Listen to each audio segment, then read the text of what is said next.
Mr. Utterson, a man of rugged countenance yet somehow lovable, is walking with his good friend and distant kinsman, Mr. Enfield, when they come upon a door.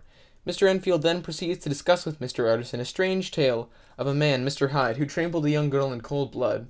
Mr. Hyde then bribed the girl's family, entering and exiting through the strange door to give him a check, signed in Mr. Utterson's close friend, Dr. Jekyll's name.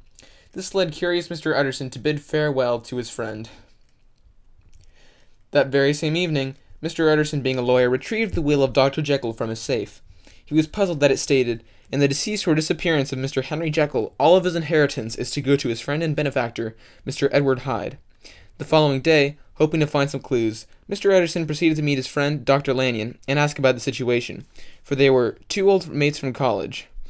In Cavendish Square, Mr. Utterson talks with Dr. Lanyon, a hearty, dapper, red-faced man, who was always kind and fun to be around. Once Utterson inquired about Jekyll and Hyde, Lanyon merely said he had seen little of Dr. Jekyll now and was disgusted by his scientific balderdash. He had never even heard of Mr. Hyde in his life. With one hope left, Mr. Utterson returned to the strange door, only to confront Mr. Hyde. He then walked around the corner and 2 doors down to Dr. Jekyll's house, where he discovered from Poole, Jekyll's servant, that Mr. Hyde was strictly to be obeyed. A fortnight later, by excellent good fortune, Dr. Jekyll was throwing a house party. As soon as Mr. Utterson inquired about Mr. Hyde, the large, handsome face of Dr. Jekyll grew very pale to the very lips, and there became a blackness about his eyes. With wary feelings, Mr. Utterson somberly retreated to his home that night, fearing Hyde would strive to kill poor Mr. Henry Jekyll. Mr. Hyde was randomly witnessed murdering a very high official, Sir Danvers Carew. Mr. Utterson and some police officers proceeded to Mr. Hyde's residence in Soho, London.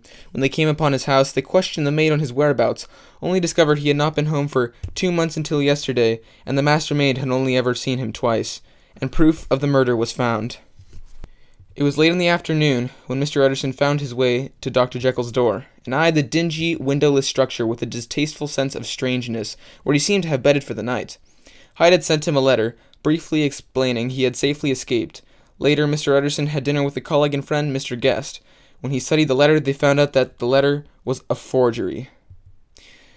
Time ran on. Thousands of pounds were offered in reward, but Mr. Hyde had disappeared in complete solitude and silence.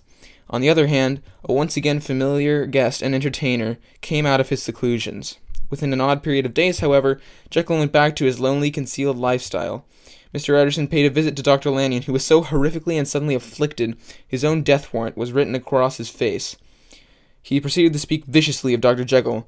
However, in less than a fortnight, he died. One very cool and a little damp morning, Mr. Utterson and Mr. Enfield decided to pay a visit to Dr. Jekyll. They looked inside his laboratory to find him in a state of unsureness. They began to engage in light-hearted banter when suddenly the doctor grew very odd, and the smile was struck off his face and succeeded by an expression of such abject terror and despair, as the open window they conversed through was shut furiously. Mr. Utterson was sitting by the fireside one evening after dinner when he was surprised to receive a visit from Poole. When Utterson finally calmed the man, he learned something was amiss with Dr. Jekyll, and they suspected foul play may be involved.